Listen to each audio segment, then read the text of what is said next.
अस्सलाम वालेकुम, सबको प्यार भरा सलाम। आप देख रहे हैं यूरोप वीज़ा न्यूज़ और मैं हूं शाहिद सदीकी। जी बिल्कुल, ये जो थंबनेल आपने देखा है ये बिल्कुल सही बात है।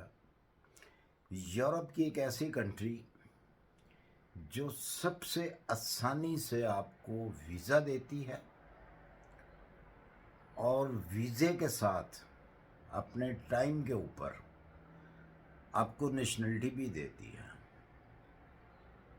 और यूरोप में जो बसने वाले वो लोग जो डिफरेंस कंट्रियों में रहते हैं और उनके आज तक पेपर नहीं बने, उनको वीज़ा नहीं मिला, 5-5 साल हो गए, 8-8 साल हो गए, 10-10 साल हो गए, वो लोग अब इस कंट्री का रुख कर रहे हैं काफ़ी अरसे से।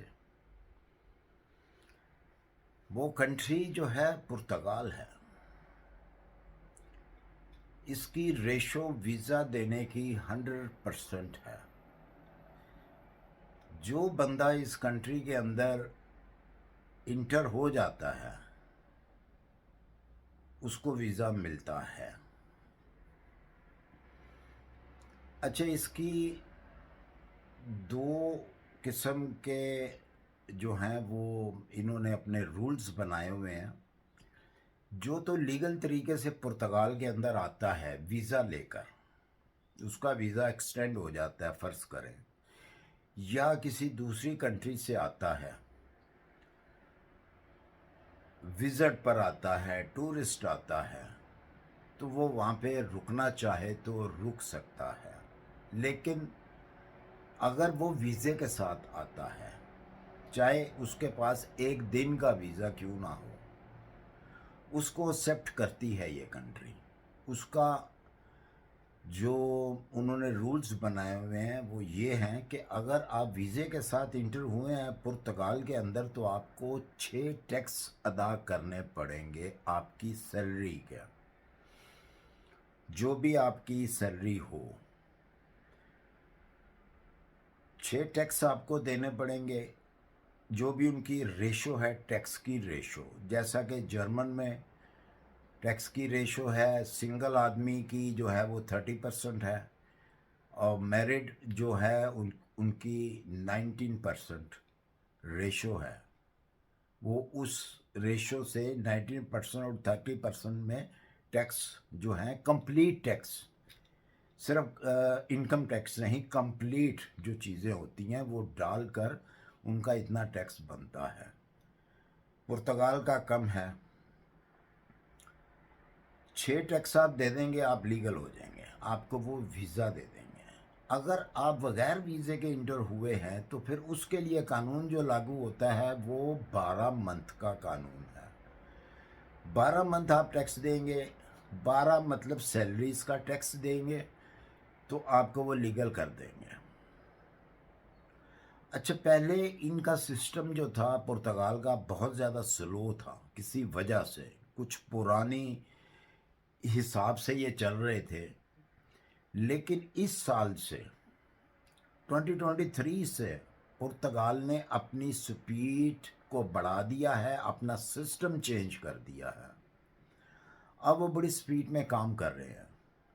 जो आउट ऑफ कंट्री में लोगों के पास वीज़े गए हुए थे, वीज़े नहीं लग रहे थे, उनका भी अब वीज़ा लगना शुरू हो गया है इस साल से। जो लोग पुर्तगाल में आके टैक्स पे कर चुके हुए थे तो उनका नहीं सिस्टम अभी तक उन्होंने स्टार्ट किया था। प्रोसीजर में था वो, लेकिन बहुत स्लो प्रोसीजर में था। अब उनको बहुत जल्दी, जितनी जल्दी हो रहा है उनको क्लियर करते जा रहे हैं। तो इसलिए जितनी भी यूरोपियन कंट्री हैं उससे बहुत हाई स्पीड पर वीज़ा देने वाली कंट्री जो है सिर्फ पुर्तगाल है। बहुत सारे लोग जर्मन से, जिनके पास जर्मन के वीज़े नहीं थे, वो रेफ्यूजी स्टेटस पे रह रहे थे, अजाइलम के स्टेटस पे थे 10-10 साल, 15-15 साल से, वो लोग भी अब पुर्तगाल को जो है उस तरफ मूव कर गए हैं, क्योंकि 10-10 साल 15-15 साल हो गए उनको उनको अभी तक गवर्नमेंट ऑफ जर्मन ने पेपर नहीं दिए, वीज़ा नहीं दिया। तो पुर्तगाल का ये जो कानून है वो ये है कि अगर आपने 5 साल वहाँ पे रह लिया तो आप नेशनलिटी के हकदार बन जाते हैं। और बहुत, क्योंकि वहाँ पे सैलरीज कम हैं, इसलिए वहाँ पे पुर्तगीज़ी लोग भी जो हैं वो यूथ जो है वो नहीं रुकती, वो दूसरी कंट्रियों की तरफ अपना रुख कर लेती है, क्योंकि वहाँ पे सैलरीज ज़्यादा हैं। तो जो इनका रूल्स है वो 5 साल के बाद आपको नेशनलिटी दे देती है। जब आप उनको नेशनलिटी उन लोगों को मिलती है तो वो भी वहाँ पे नहीं रुकते, वही रुकेगा जिसका कोई बहुत अच्छा बिजनेस है, चल रहा है बिजनेस। अदरवाइज नॉर्मल जॉब करने वाला वहाँ पे बहुत कम ऐसे हैं जो रुकेंगे। सब के सब जो हैं वो वहाँ से मूव कर जाते हैं, कोई अमेरिका का चला जाता है, कोई जर्मनी आ जाता है, और इसी तरह कोई यूके चला जाता है।